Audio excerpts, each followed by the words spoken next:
So there are some standard triangles they're just standard because they're used in a lot of math textbooks as examples, so that you don't have to memorize a whole bunch of different triangles. We just give you a small set of triangles to memorize the associated angles and lengths of sides and stuff like that with. So one of these common triangles is the 30, 60, 90 degree triangle, right? And this is the pi over 6, pi over 3, pi over 2 radian triangle. Usually we just call it 30, 60, 90 degree triangle, even if we're going to work in radians, because it's easier to say. But notice that the pi over 6, when you're learning these things, memorizing them, look for patterns. The pi over 6 is equal to the 30 degrees. The pi over 3 is equal to the 60 degrees. So the 3 and the 6 are switched. Right, they're opposite.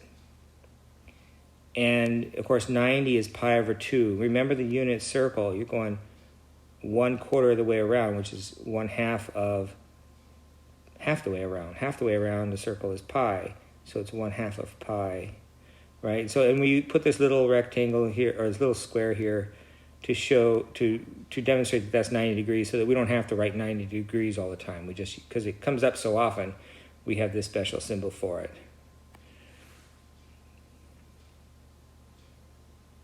So that's called a right triangle. A right triangle is one that contains a 90-degree angle. Right, so 30, 60, 90 is the most common, one of the two most common right triangles. Now there's what I'm going to call a template size, and this you need to know. The shortest side is 1. The longest side is always the hypotenuse. Hypotenuse of a right triangle is the side opposite the right angle. So that means it's the largest side. The largest side of a triangle is always opposite the largest angle, and the smallest side is always opposite the smallest angle. See? So the smallest side is 1, the largest side is 2, and the side in between is the square root of 3. So 2 is the square root of 4.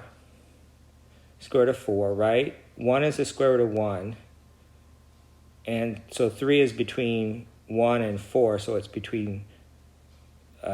So square root of 3 is between 1 and 2. Yeah, that was right.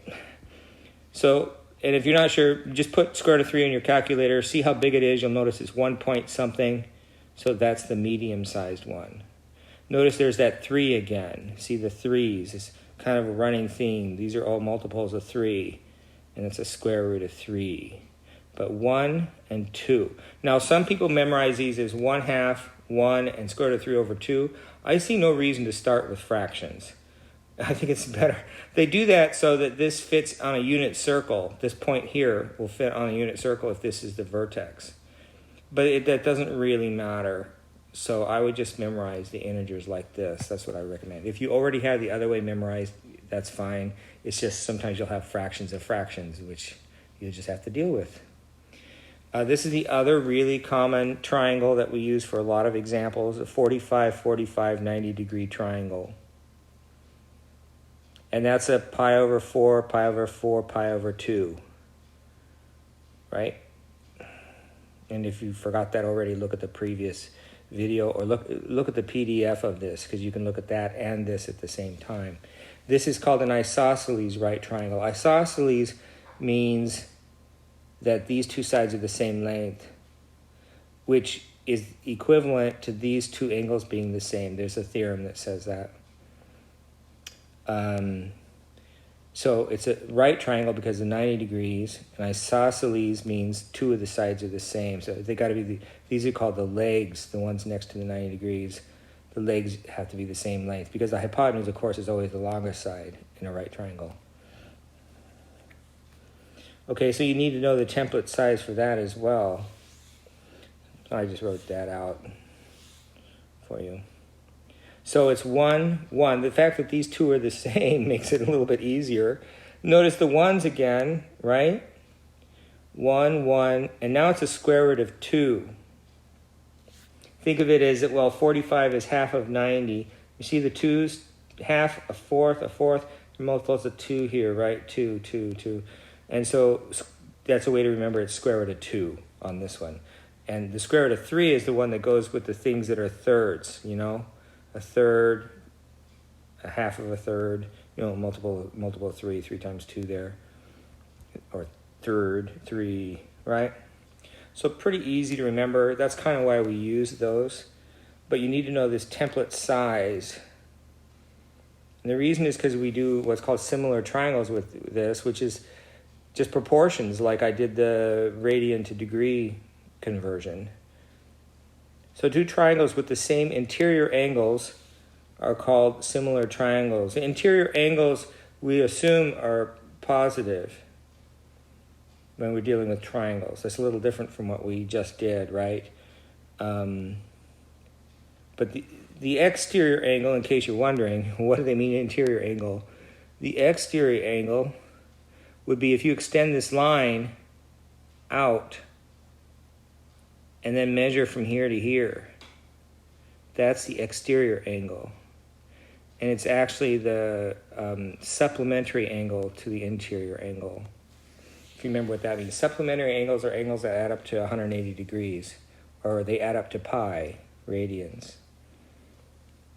So that's just FYI for your information.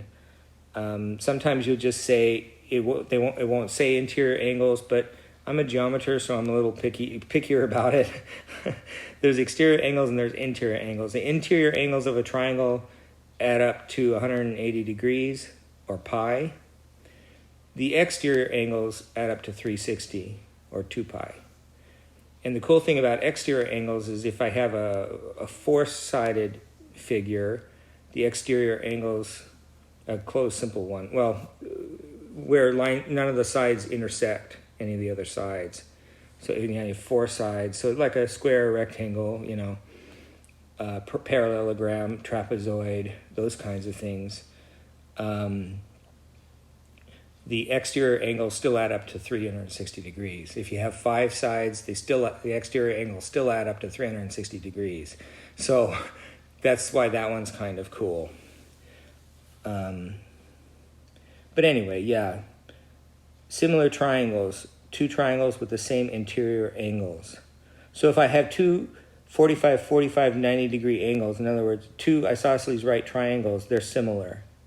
If I have two triangles, 30, 60, 90 degree triangles, they're similar.